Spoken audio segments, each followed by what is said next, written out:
Bien, buenas tardes y bienvenidos de nuevo aquí, amigos de la India. Hoy nos hemos reunido jueves 29 de marzo del 2018 para realizar una meditación de plenilunio. Vamos a celebrar el Festival de Pascua. Exactamente el horario exacto será este próximo sábado, día 31. Bien, nos enfrentamos al primer gran desafío del año.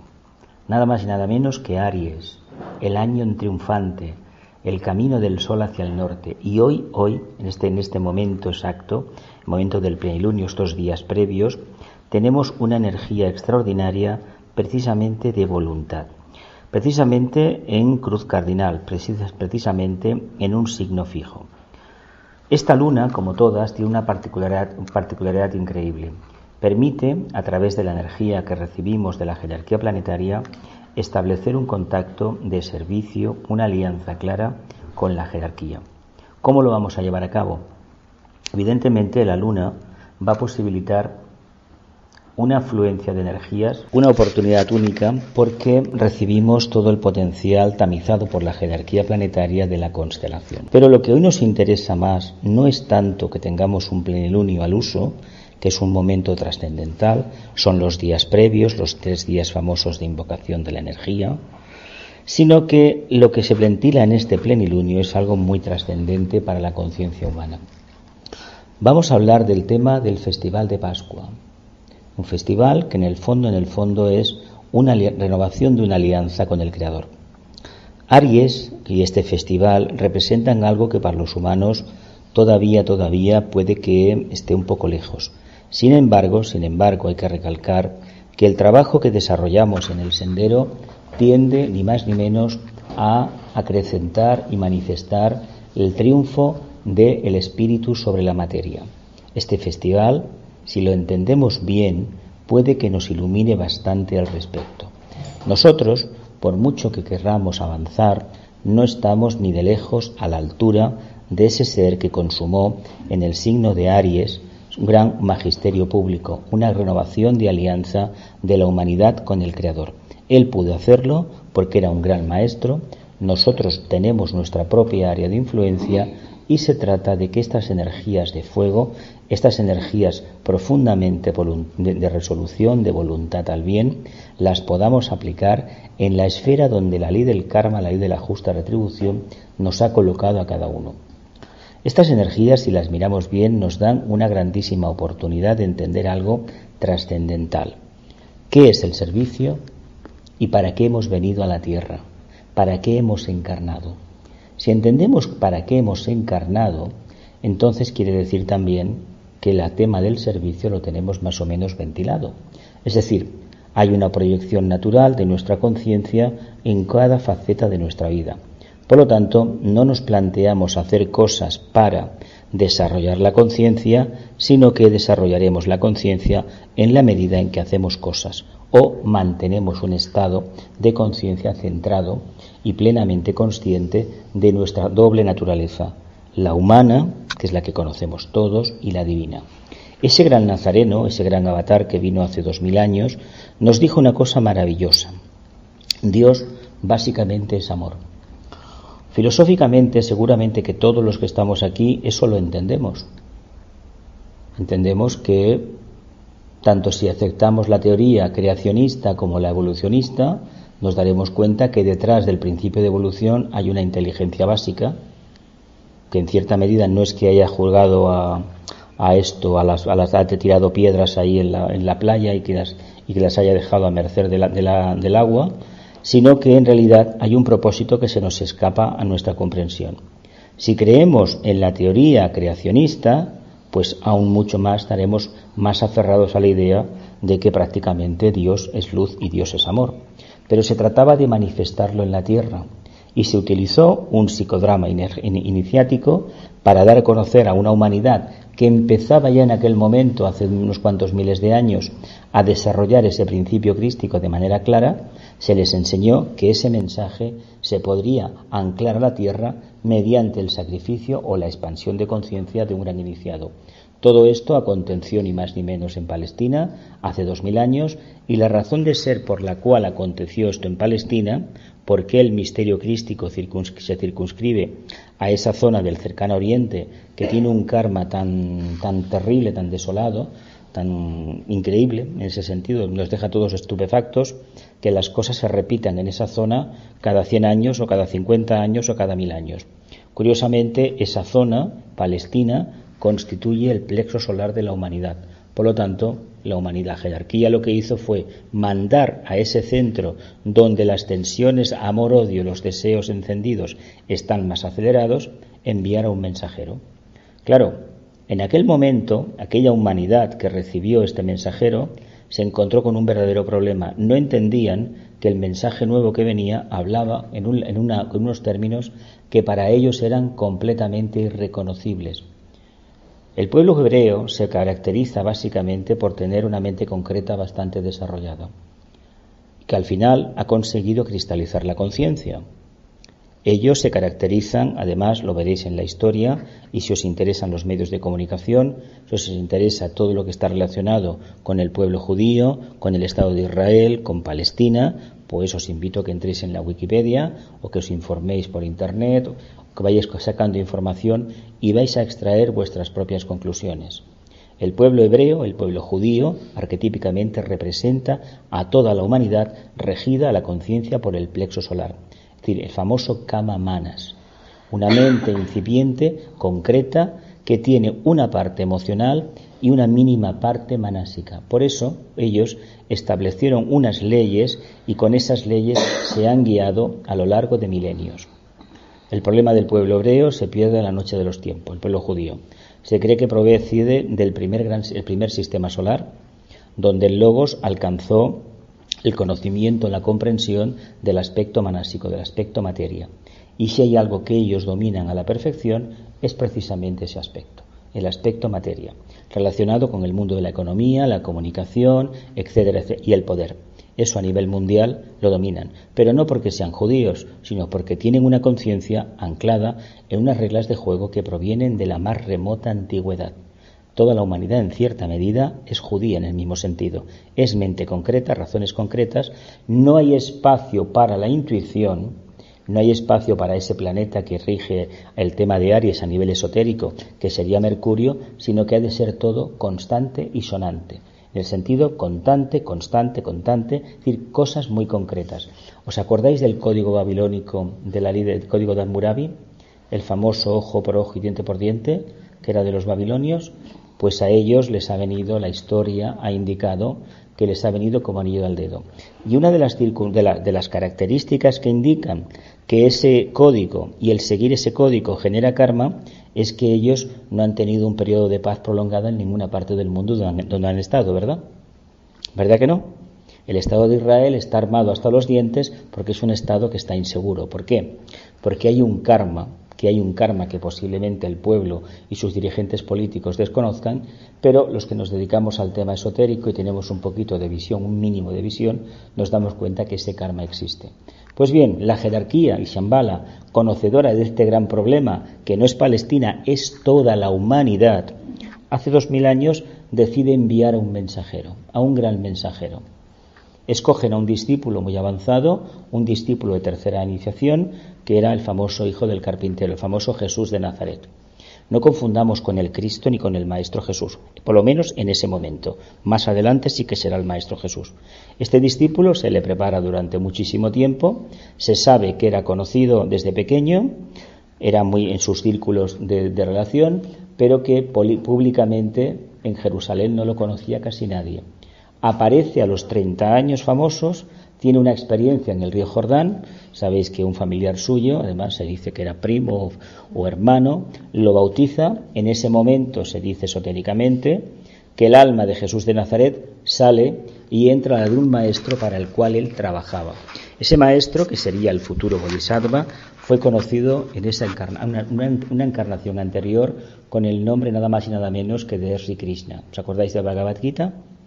Bien, pues ese maestro tenía una sexta iniciación y necesitaba presentarse a la prueba de la séptima iniciación. ¿Podían haberlo hecho de otra manera? Seguramente que sí, pero se trataba de establecer un ejemplo, un psicodrama en términos esotéricos, psicológicos, para que la humanidad de la era de Piscis y sobre todo de la era de Acuario, porque este es el primer avatar que va a estar 2 eras seguidas con nosotros, 2 eras, Piscis, que está acabando o está ya acabada, y Acuario, que no acaba de entrar del todo o está entrando tímidamente.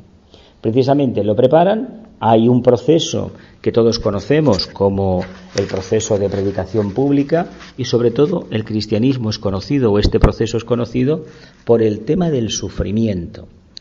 Los católicos, y sobre todo algunos grupos integristas católicos, han trabajado el tema de la pasión y muerte de Jesucristo hasta un extremo que a veces uno cree que tiene unos tintes escorpinianos bastante claros. Se acentúa demasiado el dolor y lo que no se explica abiertamente, que este dolor famoso y este sufrimiento es el profundo desapego que supone para un ser que se enfrenta a la 4ª iniciación. Jesús de Nazaret se enfrentaba a la 4ª iniciación, la del atado, representa dejar de ser humano como técnicamente lo entendemos, desprenderse del famoso vehículo causal, eso que tocamos cada 2 por 3 en el curso del el alma, la cualidad de la vida, y a veces también en Agni Yoga lo tocamos. Ni más ni menos, esa prueba es una prueba de un grandísimo desarraigo. Y todo lo que hemos visto de la historia esta es ni más ni menos que la representación de una iniciación que tiene que ver mucho con la cruz del servicio. Tiene mucho que ver con la 4ª iniciación. En el momento cumbre de la prueba, sabéis que hoy es jueves, ¿no? Jueves Santo, ¿no? Para la Iglesia Católica. La Iglesia Católica nace un día de hace 2000 años en que el sol, el plenilunio de Aries, era precisamente esta noche. De ahí viene que se hizo esta noche. En Palestina, según la tradición, allí en Jerusalén, hace 2000 años. ¿Qué se hizo? Que el Vaticano tiene y que todos los cristianos tienen a bien mantener todavía. ¿Qué hizo el maestro con sus discípulos? Hizo una cena, ¿no? ¿Y por qué se comieron el cordero? Pues se comía la era de Aries. La experiencia de la era de Aries era asumida. Yo soy el Cordero del mundo, ¿verdad? Dijo él. El Cordero de Dios, que ha venido para quitar, ¿para qué? Para salvar al mundo, de acuerdo. Pero lo iban a hacer bajo una vestimenta de Piscis. Luego explicaré un poquito por qué de Piscis era necesario que fuera esa energía. Pues en ese momento, sabéis que antes, después de la cena, hubo un momento de descanso para él, ¿verdad? ¿Qué pasó en Getsemaní? Él se retiró, ¿verdad?, a orar, hizo una profunda meditación. Esa meditación se conoce como el punto de anclaje de comunicación directa con Shambhala. Él estableció ese camino basado en una energía que después de 2000 años, por mucho que hablemos de ella, creo que los humanos todavía no entendemos. Es la energía del amor, la energía acuariana de la interdependencia, vamos a hablar así. No la entendemos por una razón muy sencilla. Y quiero decir una cosa. Hay muchísimo más amor en la Tierra ahora que hace 10 años, 50, 100, 2000 o 5000, a pesar de que los medios de comunicación se empeñen día sí y día también en decirnos que vamos directos a un caos, que el planeta se hunde, que todos nos vamos a matar, etcétera, etcétera. Ellos trabajan para las fuerzas de la oscuridad y su trabajo es ese. El nuestro es no creernos eso. Y a pesar de las circunstancias del día a día, mantener la actitud estoica y luchadora del 4º rayo. Armonía dentro del conflicto. Por lo tanto, él, el discípulo y el maestro se enfrentan a una prueba terrible. El maestro tiene que reducir su vibración. ¿Introducirse dentro de qué? De un discípulo que todavía no tiene la 4ª iniciación. ¿Os imagináis por un momento qué puede ser eso para un maestro de una 6ª iniciación? Debe ser algo tremendo, pero para el discípulo soportar esa vibración debe ser algo también muy difícil de llevar. Por eso se ven a veces contradicciones en las reacciones del maestro, cambios de actitud, cambios de humor terribles. ¿Por qué? Porque seguramente todo ese psicodrama desencadenó una reacción energética en sus vehículos que lo hizo completamente hipersensible a los problemas de su grupo y a los problemas de la humanidad. Y en cierta medida él fue copartícipe de esa experiencia. Supera la prueba del famosa crucifixión, y básicamente todos conocemos la historia. Aparentemente se dice que al tercer día resucitó. Sin embargo, si se siguen los evangelios, se dice que el cuerpo no apareció nunca, ¿verdad?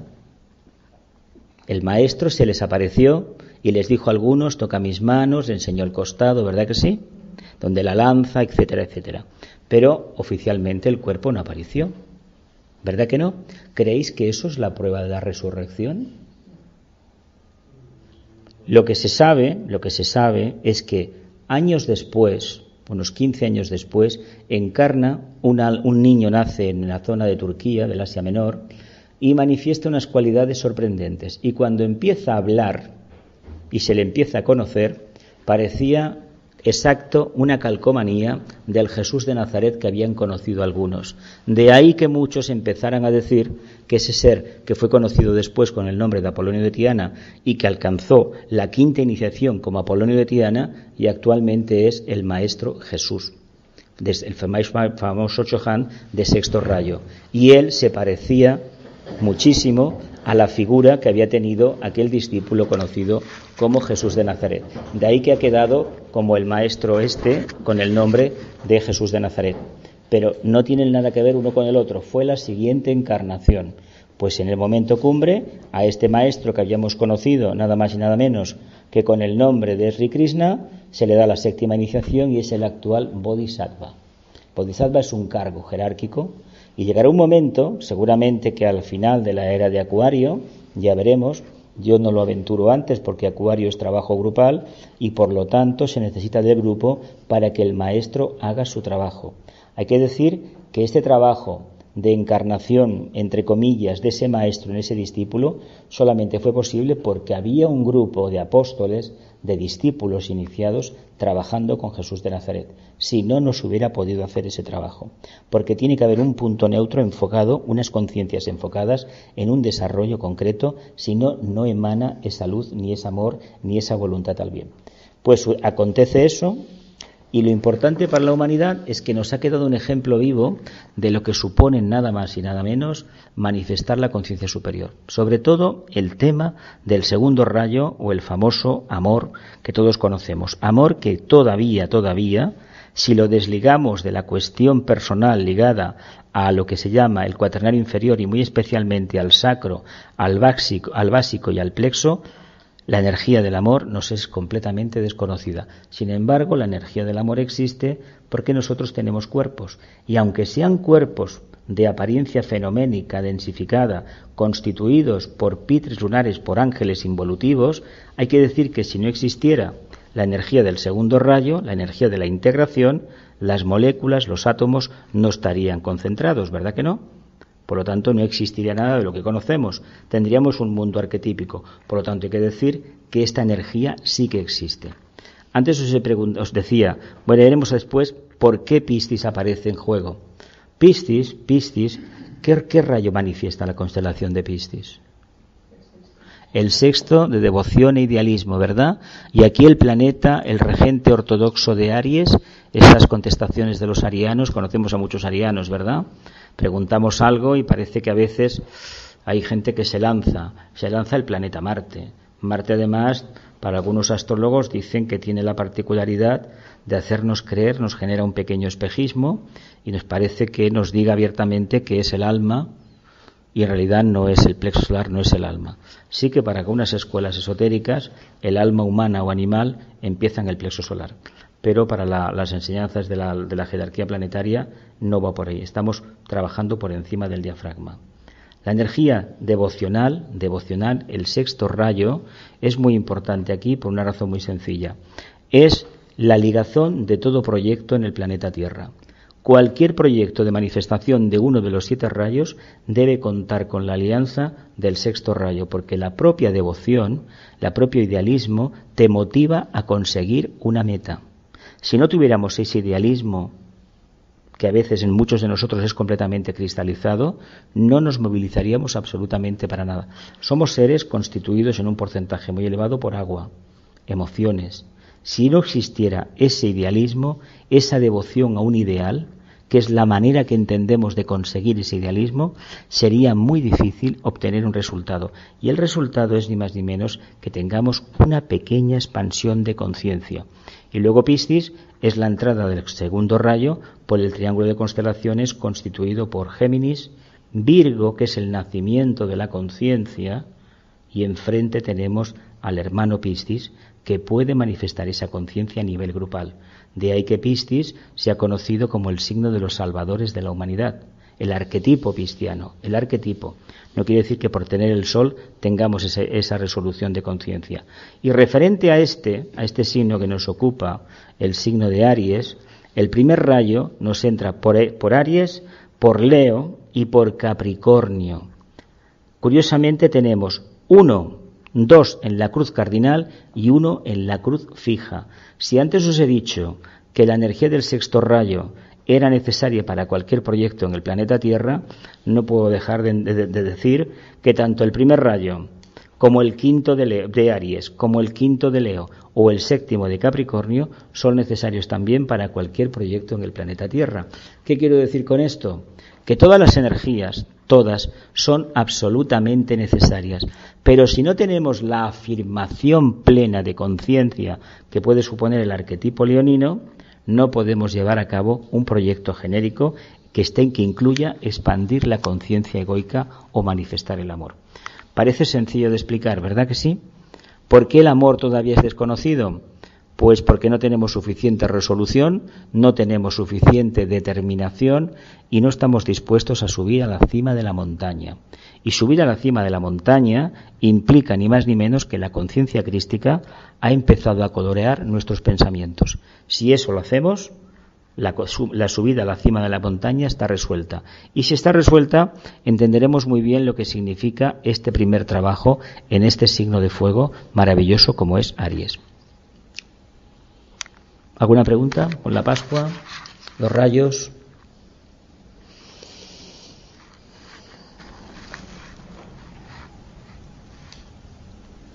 A ver, yo una pregunta, no sé si bien, que sé, cuando has dicho lo del cordero, también hay otras tradiciones que sitúan a Jesús como vegano, entonces igual eso simplemente fue un símbolo, ¿no? Eso es un símbolo, mujer. Vale. Mira, esta diatriba la he tenido personalmente como vegetariano también muchas veces. Comía el maestro carne. Yo me encontré un budista hace años que me decía que Buda comía cerdo. No lo sé. Me extraña porque en Oriente suelen ser veganos, suelen ser vegetarianos, vaya. No lo sé. A ver, el tema de la dieta, todo es simbólico. Es como el tema de los peces. Es simbólico. No hay que entenderlo, sí que es cierto que estos simbolismos indican un arquetipo. No olvidemos que hace 2000 años a la escuela iba quien tenía dinero. Los medios de comunicación no existían como ahora. No había una enseñanza pública arreglada. Por lo tanto, hemos de entender que un mito en el fondo encierra una verdad, pero esa verdad no está muy clarificada. Hay que profundizar mucho. La Santa Cena, para mí personalmente, representa ni más ni menos compartir los bienes del espíritu. Y los bienes del espíritu, en el plano físico, es la riqueza que genera el reino vegetal. Porque nosotros nos podemos alimentar solamente del segundo reino, igual que el reino animal. No nos debemos alimentar del tercer reino, solamente del segundo, que para eso el Logos lo generó, para que el tercero y el cuarto vivieran. Es decir, a ver, ¿por qué la Iglesia come pescado, por ejemplo, mañana? Hay casi todas las órdenes religiosas los viernes no comen carne, comen pescado. ¿En honor a qué? En honor a la era de Piscis, que se instauraron los misterios cristianos por excelencia. Es decir, la segunda gran venida del Avatar. Eso sí, pero no quiere decir ni mucho menos que a nivel de dieta, no, porque los esenios, y lo sabemos mejor por los cátaros que continuaron 1000 años después la tradición, eran vegetarianos básicamente, y el grupo esenio, la mujer desempeñó un papel importantísimo como terapeutas. Eran unos terapeutas naturales. De hecho, los cátaros hacían lo mismo. Habían cogido, es que eran los primeros grupos primitivos. Y claro, nosotros apenas nos queda mucha cosa. Piensa que la Iglesia lo primero que hizo fue acabar con las herejías. Los primeros siglos del cristianismo fueron una lucha constante por mantener ese ideal. Utilizaron lo peor del fanatismo más cruel del sexto rayo para imponer una idea. A ver, cuando se lucha contra la verdad con mayúsculas, la verdad acaba manifestándose. Y pueden pasar 1000 años o 2000, pero misteriosamente resurgen las tradiciones. Y a veces, si lo miramos aplicando el quinto rayo, sin tener un nexo científico corroborable. Hay algo en el aire que lo precipita. Y uno lo manifiesta aquí, otro lo percibe allá, y así vamos creando un cuerpo de enseñanza que decimos nuevo. De nuevo no tiene nada. Esto que hacemos aquí nosotros, las meditaciones de luna llena, si pudiéramos mirar un poquito hacia atrás, veríamos que hace miles y miles y miles y miles de años, o millones, en la Atlántida hubo un grupo que se dedicó a hacer esto, aprovechando la coyuntura de las estaciones y de los ciclos de 28 días, la luna. En aquel momento, el que tenía una tercera iniciación era un maestro. Imaginaos cómo hemos cambiado. Imaginaos lo que nos queda todavía por avanzar. Y sin embargo, para aquellas conciencias que eran humanamente larvarias, eran incipientes, no eran prácticamente como nosotros, el tibetano dice que los primeros humanos no fue la Lemuria, fue en un momento determinado de la Atlántida, la parte final, porque aquellos ya empezaron a pensar. Y cuando empezaron a pensar, empezaron los problemas. Lo sabéis esto, ¿no?